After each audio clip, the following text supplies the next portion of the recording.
제가 주보에 나와 있는 어린이들 버전으로 한 번 더 24절로 29절의 말씀을 읽겠습니다. 내 말을 듣고 그대로 행하는 사람은 바위 위에 집을 지은 지혜로운 사람과 같다. 비가 내리고 홍수가 나고 바람이 불어 그 집에 몰아쳐도 그 집은 무너지지 않았다. 왜냐하면 그 집은 바위 위에 지어졌기 때문이다. 내 말을 듣고도 행하지 않는 사람은 모래 위에 집을 세운 어리석은 사람과 같다. 비가 내리고 홍수가 나고 바람이 불어 그 집에 몰아쳤을 때 그 집은 쉽게 무너졌는데 그 무너진 정도가 심하였다. 예수님께서 이 모든 말씀을 마치셨습니다. 사람들은 예수님의 가르침에 놀랐습니다.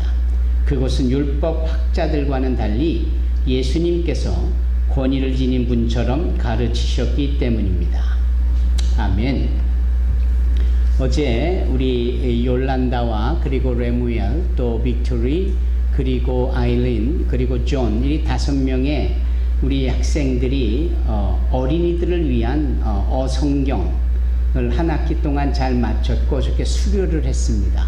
얼마나 대견하고 기특한지요. 진심으로 축복하고 축하합니다. 우리 박수로 격려하실까요? 예. 여러분, 오늘은 우리가 식사를 한 후에 함께 성경을 서로 퀴즈로 재미있고도 유익하게 서로 나누려 하는 시간을 갖습니다. 성경을 많이 읽으셨습니까? 예. 성경을 읽어보시니까 어떻습니까? 그 많은 분량이 처음부터 끝까지 다 읽어질 일은 없겠지만, 네, 그렇게 읽다 보면은 성경이 주는 유익점을 우리가 발견합니다. 먼저 성경을 읽게 되면 우리가 지식을 얻어요. 그렇지 않습니까? 성경이 몇 해 전에 기록되어진 것도 아니고 인류의 역사의 모든 내용들이 심지어는 앞으로 펼쳐질 역사까지도 다 포함하여 기록되어 있는 말씀이 아닙니까?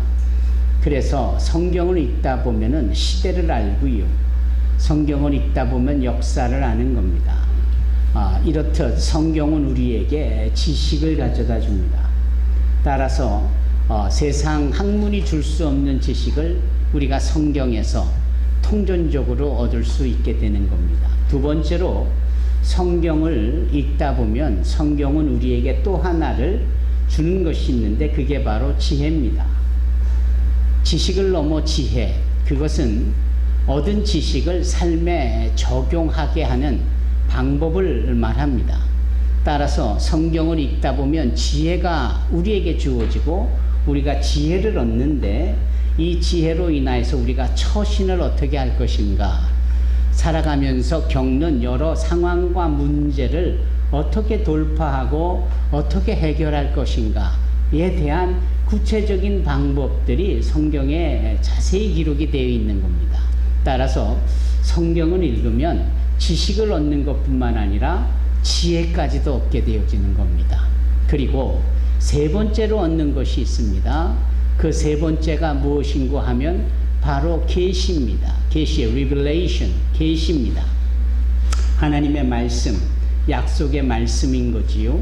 따라서 세상 어떤 학문도 표현하지 못하고 있고 또 흉내내지도 못하는 하나님의 이 생명의 약속의 말씀이 계시로 우리에게 주어지는 겁니다. 그러니 성경 말씀을 읽는 자는 지식을 얻고 지혜를 얻고 생명을 얻습니다. 저와 여러분들이 성경 퀴즈를 준비하면서 성경을 들여다 보셨다면 또 성경을 읽으셨다면 여러분들은 지식을 얻은 분들이고 지혜를 얻은 분들이고 생명을 얻은 분들입니다. 성경은 이렇게 우리에게 유익합니다. 아멘이 없는 것은 그만큼 읽지 않았다라는 것을 반증하는 것이고 여러분들의 양심에 찔리는 듯한 모습이 있다라고 하는 것인데 실은 여러분들이 손해인 거죠. 그렇지 않겠습니까? 여러분, 성경을 읽다 보면은 성경에 대해서 오해하는 채 성경을 읽는 경우가 왕왕 있습니다. 그 성경을 읽으면서 오해하고 있는 것이 무엇이냐라고 할 때 읽혀지는 이 내용, 상황, 사건들, 등장하는 인물들, 시대 또는 장소, 이런 공간들이 다 나하고는 무관하게 보이는 겁니다. 그래서 내 이야기가 아닌 남의 이야기고, 오래전 어느 나라의 역사 이야기고, 지금하고는 다른 시공에서 펼쳐진 에피소드와 같다라고 생각을 하는 겁니다. 그러다 보니까 이 말씀을 읽으면서 남 얘기하는 것에 대해서 그랬었구나, 뭐 이렇게만 생각을 하는 겁니다. 그러나 과연 그럴까요? 우리가 오해하면서 성경을 읽지만 성경은 그렇게 우리와 무관한 말씀을 하는 게 아니요, 나에게 직접 말씀하고 계시다는 사실을 우리가 새롭게 발견합니다.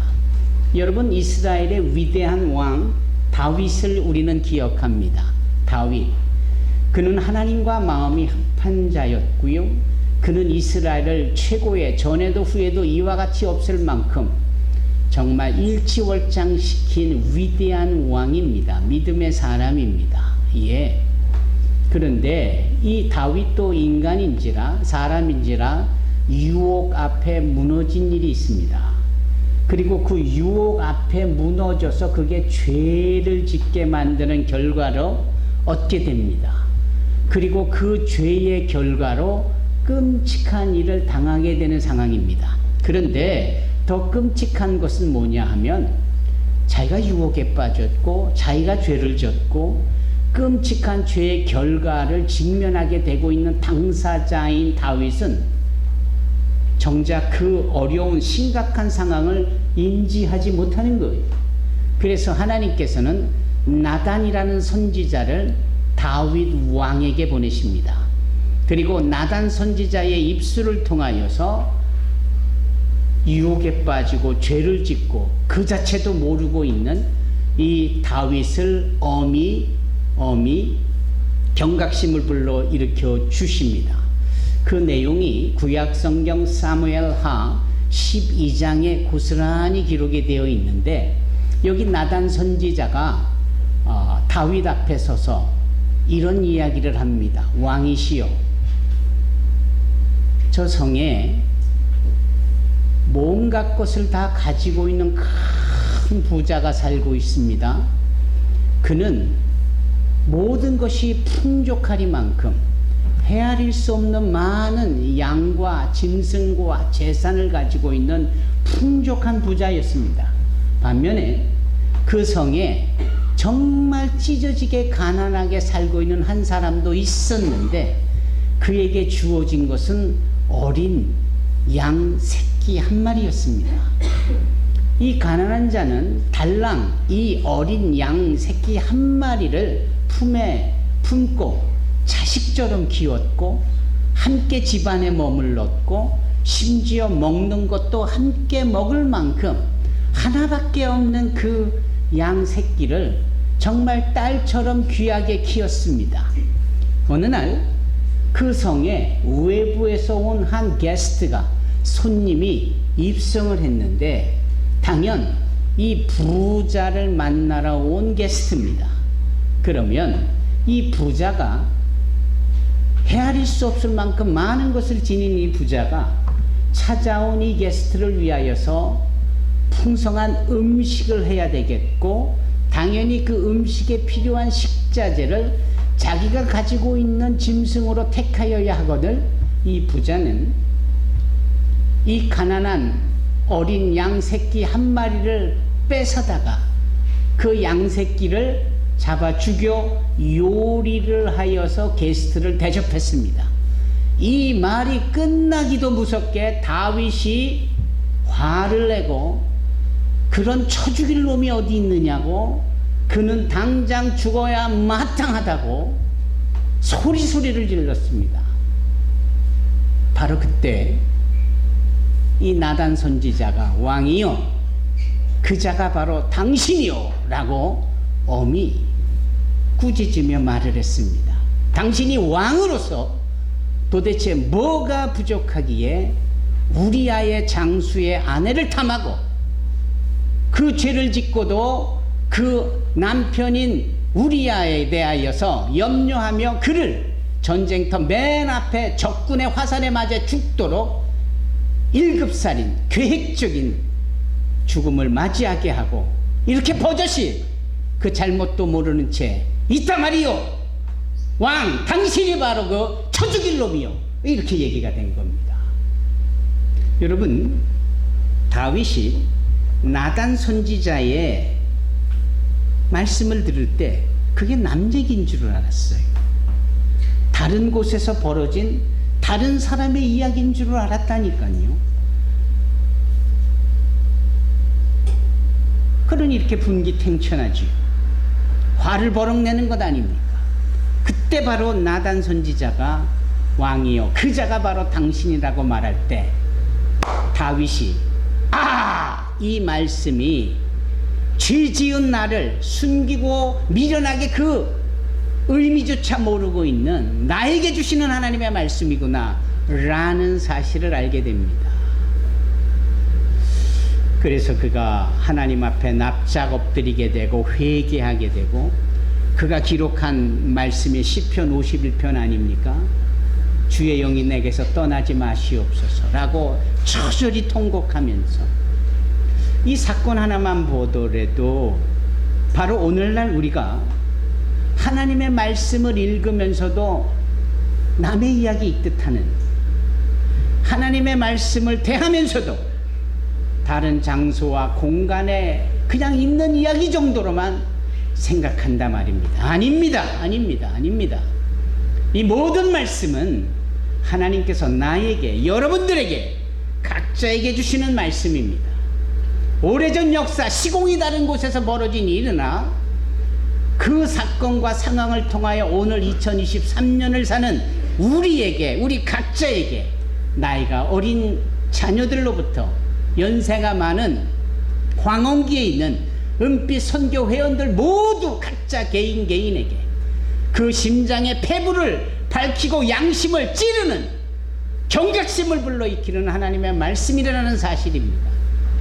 우리가 하나님의 말씀을 읽으면서 그것을 알아야 돼요. 하나님의 말씀을 읽으면서 그것을 보고 깨닫고, 이것이 나에게 주시는 하나님의 말씀이로구나 라는 사실을 알아야 합니다.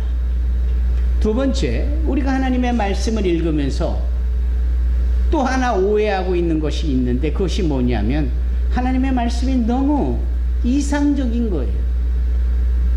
가치 있는 일이고 옳은 일이라는 것은 알겠지만 현실을 살고 있는 나에게 우리가 적용할 일은 아니다 싶은 거예요.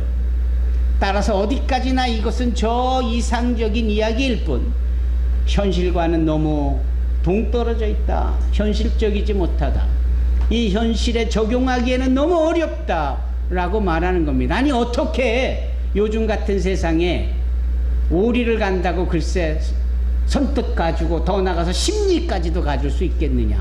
나는 하는 일이 없냐? 나는 힘들지 않겠느냐? 아니, 어떻게 겉옷을 달란다고 속옷까지 내어줘야 되겠느냐?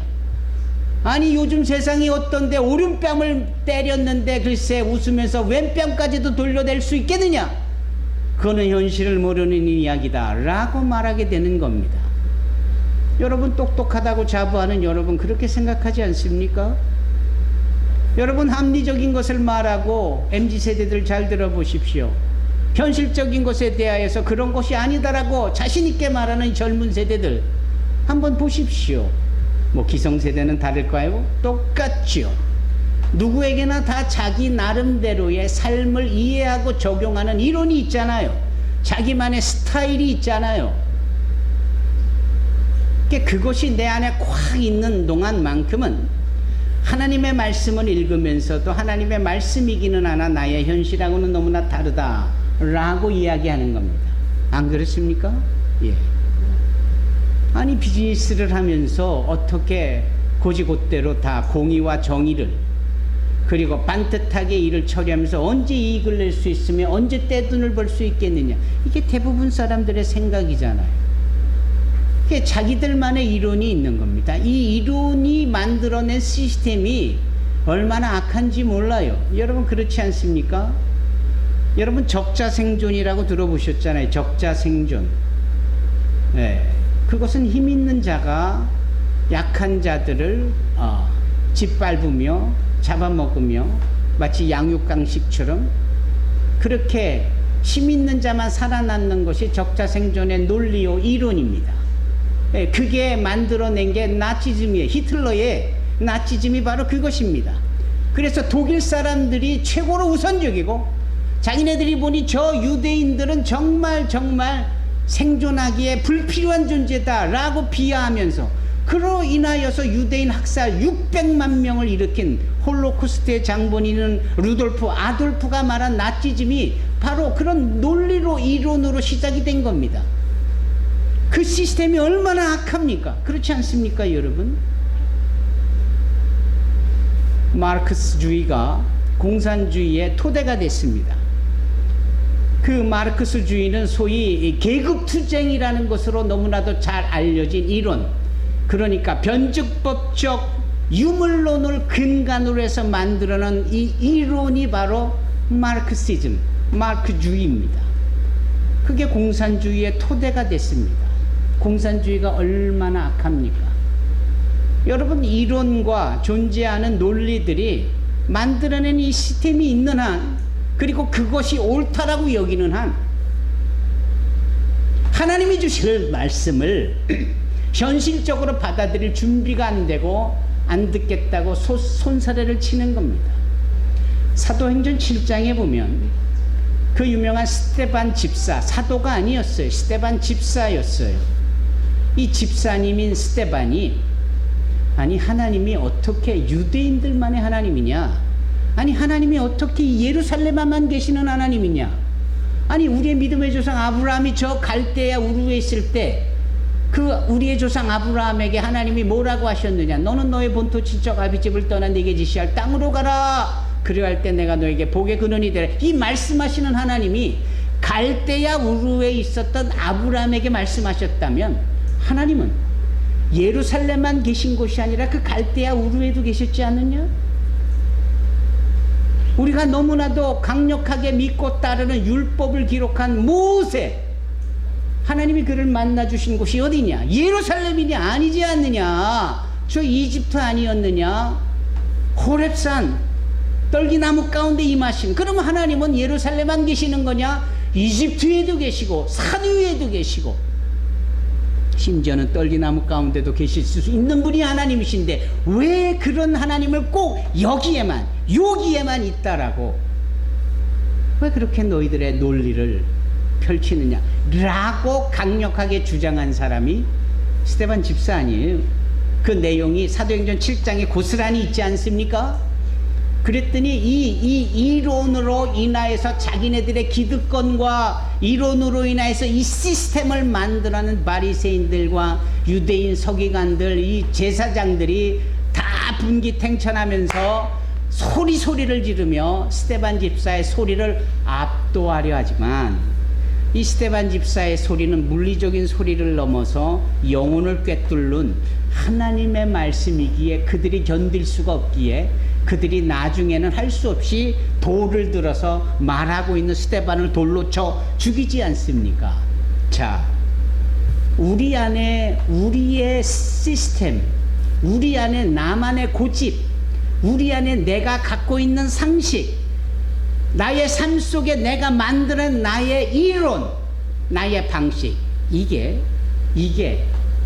계속해서 자리 잡고 있는 한 하나님의 말씀을 그냥 이상적인 것으로만 보게 되고 그 하나님의 말씀을 나의 삶에 적용하려 들지 않는다 이 말입니다. 그래서 안 믿어지는 거예요. 나우현 집사님 아래층에 계시죠? 손 한번 들어주십시오. 예, 반갑습니다. 예, 나우현 집사님, 예, 할렐루야. 두 손을 번쩍 들었습니다. 감사합니다. 때로는 제가 이렇게 분위기를 한번 이렇게 건들므로 예배의 집중력을 높이지요. 우리에게는 하나님의 말씀을 들을 때 이상적이나 그 이상적인 하나님의 말씀을 나의 삶의 현실로 실체로 적용할 수 있도록, 나를 내어놓아야 될 줄로 믿습니다. 그럼 여러분들의 상식과 경험치에서 나온 이론, 이런 것이 가치가 없다라고 이론지하에 제가 비하하는 게 아닙니다. 절대 그런 게 아니니까. 그건 그거대로 여러분들의 삶의 무게가 실려 있는 여러분들의 경험이에요. 다만 하나님의 말씀을 받아들이기 위해서는 그것을 차선으로 내어놓아야 된다, 이 말씀입니다. 아니 저 서울역 지게꾼들에게도 도의가 있잖아요. 우리가 흔히 말하는 중에 냉수도 위아래가 있다. 이런 것들을 우리가 어떻게 거부해요? 그렇잖아요. 예, 그런 것처럼 제가 들은 얘기 중에 하나는 거지들에게도 불분율이 있는데 거지들에게 내려오는 그들만의 인스트럭션은 뭐냐면 절대 부잣집에서 주는 음식은 받아 먹지 않는다라는 거예요. 가난한 집에서 동냥을 하고 구걸을 해서 가지고 간 깡통의 음식을 받아야 가난한 사람들이 줄 게 없으니까 먹고 있었던 식탁의 그 음식을 그 깡통에다 넣어주는 게 가난한 자들의 나눔의 태도라는 거예요. 부자들은 꾸역꾸역 검은 봉투에 뭐가 담겼는지도 모르고 냉장고에 넣어놨다가 날짜가 훨씬 지나고 본인이 뭔지도 모르다가 거지가 구걸해 오니까 그냥 봐서 자기네도 안 먹는 걸 거지들에게 준다라는 거. 그래서 거지들이 그걸 가져다가 먹으면 10중 8구 배탈이 나고 어려움을 겪는다. 그래서 부자들의 것은 no thank you. 이 삶의 습관 속에서 나오는 그들만의 도입니다. 이런 것들은 이해가 가요. 하지만 하나님의 말씀을 받아들이면서 우리가 나의 현실을 무조건 부인하고 포기하고 나는 아니다, 이런 차원이 아닌 그분의 현실 속에서 일하고 계시는, 어제나 오늘이라 영원토록 동일하신 그분의 역사를 우리가 인정하고 받아들이는 그 자세, 이게 성경 말씀을 읽으면서 필요하다라는 겁니다. Life is Gray 라는 영화가 있습니다. 그레이라는 거 아시죠? 회색, 검정도 아니고 흰색도 아니고 검정색도 아니고 그냥 거무튀튀한 이런 것을 회색이라고 말하는데 사실은 이 회색만큼 위험한 것도 없어요. 동물로 치면 박쥐가 딱 그 꼴 아닙니까? 이게 새인지 이게 설치류인지 분리하면 반대편에 가 있고, 기회주의자 같은 거, 이런 것들에 대해서는 우리가 얼마나 잘못된 것을 알잖아요. 근데 사람들이 살아가면서 이런 그레이적인 부분에 아주 많이 친숙하고 많이 그곳에 묻어 있다라는 거예요. 나는 아니다 라고 했는데도 막상 보면은 그런 거예요. 그러니까 나는 똑바로 걸었어 그랬는데 잣대를 대보면 휘어져 있거나, 그렇잖아요. 나는 제대로 바르게 갔는데 막상 줄을 대보면 굽어져 있거나, 나는 완전해 라고 했는데 무게를 저울로 달듯이 정량을 체크해보면 미달인 경우가 아주 많은 거죠. 이제 이런 점에 있어서 우리가 살아온 인생은 회색이면 안 되겠다. 그리고 그 회색이면 안 되겠다라는 것을 소위 말씀을 가까이 하고 읽는 거로만 끝나는 것은 아니어야 되겠다. 왜? 말씀을 읽는 이 지식적인 부분으로 가지고는 소위 계시적인 측면과 일치가 부족한 가운데 있으면 그게 회색인 거예요. 아니, 믿음이 있다면서도 행함이 없으면 그 믿음이 아니라는 것이 우리 야고보 사도의 가르침 아닙니까? 마찬가지로 우리는 그런 점에 있어서 나의 신앙과 믿음이 하나님에 의하여서 점검이 돼야 되겠다. 이 학생이 공부를 잘했는지 중간고사를 보고 그래서 못했다면은 분발하도록 학기말 시험을 또 봄으로 기회를 제공하고, 그렇잖아요. 중간고사에 잘 봤으면 교만하지 않고 더 열심히 해서 학기말 시험도 잘 보게 하려는 이런 의도로 중간 점검이 있는 거 아닙니까? 오늘 말씀이 그런 우리의 인생에 대한 점검이기도 해요. 우리 인생에 대한. 여러분들 잘 들어보십시오. 과연 우리가 지금 당장 하나님께서 우리를 점검하신다라고 할 때 여러분 자신 있으십니까? 하나님께서 정량의 삶을 살았는지 똑바른 정도의 삶을 살았는지 지금 당장 당신의 공의로운 잣대로 점검하시겠다라고 할 때 자신 있느냐고요. 오늘 본문의 말씀이 그 부분입니다. 오늘 본문 속에 사실은 우리 준호군이 읽지 않은 22절을 보면 22절에 보면 이런 말씀이 있습니다. 22절 그날에 많은 사람이 나더러 이르되 주여 주여 우리가 주의 이름으로 선지자 노릇하며 주의 이름으로 귀신을 쫓아내며 주의 이름으로 많은 권능을 행하지 아니하였나이까 하리니 그때 내가 그들에게 밝히 말하되 내가 너희를 도무지 알지 못하니 불법을 행하는 자들아 내게서 떠나가라. 세상에 하나님 앞에 점검을 받는데 나는 점수 많이 받을 줄 알았어요. 왜? 설교도 하고 왜? 전도도 하고 왜? 선교도 했는데 그러면 대단한 거 아닌가? 점수 후하게 받을 거 아닌가? 그런데 막상 주님은 나에게 점수를 주시는데 나 너 모르겠는데 너 누구냐? 나 도무지라는 강력한 접두사를 여기다 넣잖아요. 도무지 알지 못하니라 내게서 떠나가라.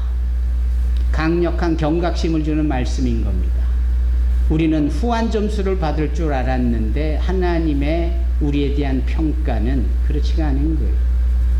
그리고 그 평가가 시작되는 날이 지금도 아니고 내일도 아니고 모레도 아니고 여기 22절에 그날에 라고 말씀합니다. 그날에. 여러분 도대체 그날은 언제입니까? 2000년 전에 하셨던 말씀 속에서 보면 그날이 아직도 이루어지지 않고 있어요. 그리고 어쩌면 우리가 평생을 살아도 여전히 이 주님이 정해놓으신 그때 그날에 심판의 날, 평가하는 날 이때가 아직도 도래하지 않을 수도 있어요.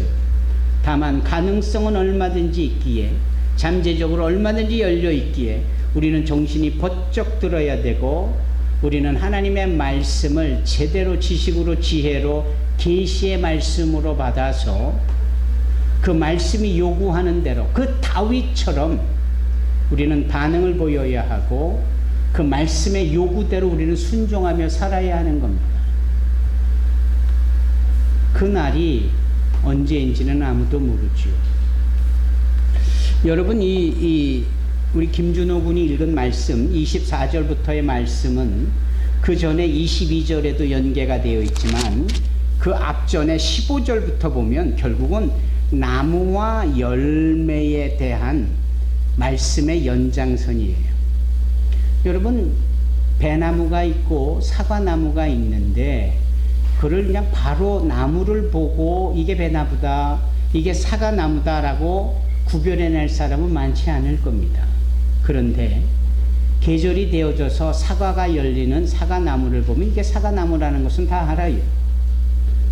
배가 열린 것을 보고 배나무라는 것쯤은 누구나 다 알아요. 결국은 열매가 걷어질 때 이게 배나무였구나 이게 사과나무구나 라는 사실을 아는 것처럼 이 나무의 열매가 좋은 열매가 걸리면 이 나무는 좋은 나무인 거예요.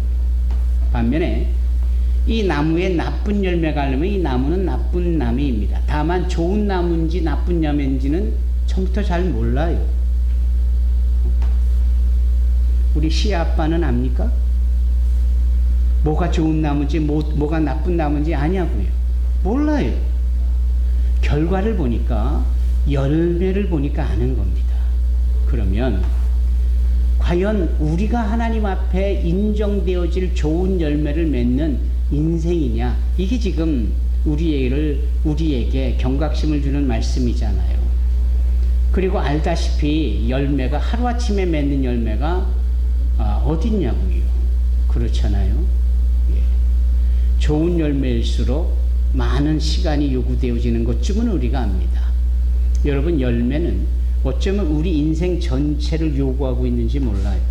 우리의 인생의 열매가 내 평생 사는 날 그때 맺는 그 열매가 하나님께 평가되어지는 것일 텐데 좋은 인생을 살았는지 나쁜 인생을 살았는지 내가 지금 여기 예배당에 와 있다고 해서 내가 좋은 나무인가 그럴 가능성은 높지만 결과를 봐야 알지요. 지난 금요일 저녁에 무화과 나무의 열매에 대해서 임진숙 목사님 말씀해 주셨을 때 참여하신 분들 기억나시죠? 그런 겁니다.